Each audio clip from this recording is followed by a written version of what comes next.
From the PEP Radio Newsroom, this is the News Blast for this hour.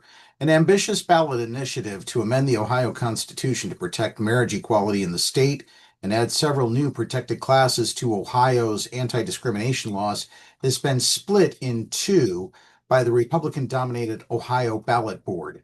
The decision means proponents of the proposed constitutional amendment will need to collect double the number of signatures, nearly 1 million in total, to get two measures on the ballot in time for the November 2026 election. If approved by voters, the Ohio Equal Rights Amendment would prohibit state and local government from discriminating based on race, color, creed, or religion, sex, sexual orientation, gender identity, or expression, regardless of sex assigned at birth, pregnancy status, genetic information, disease status, age, disability, recovery status, familial status, ancestry, national origin, or military and veteran status. The proposal would also overturn a 2004 vote that defined marriage in Ohio as between one man and one woman, dormant since 2015, with the U.S. Supreme Court's decision in Obergefell v. Hodges granting a nationwide right to marriage equality. Amendment proponents want to wipe Ohio's marriage equality ban from the books in anticipation of attempts to overturn Obergefell following Justices Clarence Thomas's and Samuel Alito's calls for the court to revisit the decision. Jim Obergefell originally filed his case in Ohio against then Public Health Director for the state, Rick Hodges. The sweeping Ohio amendment would be an update to the federal Equal Rights Amendment, which was ratified by the Ohio legislature in 1974 and bans discrimination based on sex.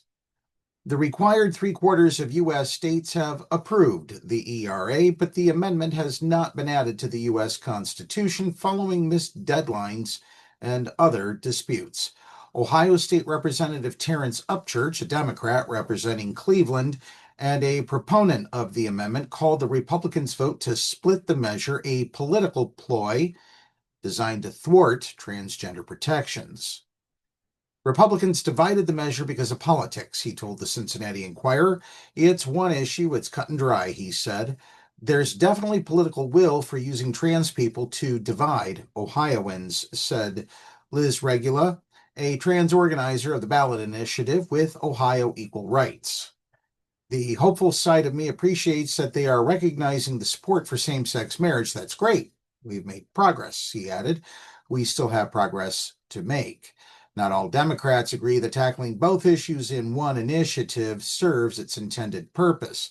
Marriage equality has been going strong now for 10 years, and the sky hasn't fallen. Society hasn't collapsed, said State Senator Nikki Antonio, the Democrats' minority leader and Ohio's first and only currently out gay lawmaker.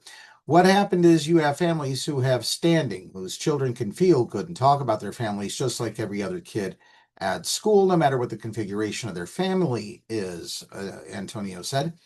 Antonio added that it's reasonable to believe that marriage equality is under threat nationally, but that the Democrat splits with her fellow progressives over the issue of combining new discrimination protections with marriage equality question. While I applaud the spirit of the work that they are trying to do, I just think it's a real uphill battle that they're going to be faced with, she said. Antonio has introduced the Ohio Fairness Act to prohibit discrimination based on sexual orientation or gender identity in every legislative session since coming to office. The GOP-controlled legislature has repeatedly blocked its progress. But the senator still believes a legislative fix is the right course to add protections against LGBTQ plus discrimination to Ohio law. I struggle with asking the majority of people, the majority of the population, to grant equality by a vote to a marginalized group, Antonio said. I will continue to fight for the Ohio Fairness Act because I think it's the right thing to do. That's the News Blast for this hour. PEP Radio is now available on Alexa. Simply say, Alexa, play PEP Radio. We're also available on the Live 365 app, Roku, and at paequality.com on the PEP Radio page. If you are watching our news videos on YouTube, be sure to subscribe to our channel. Up next, we have the Meadville area weather forecast here on PEP Radio.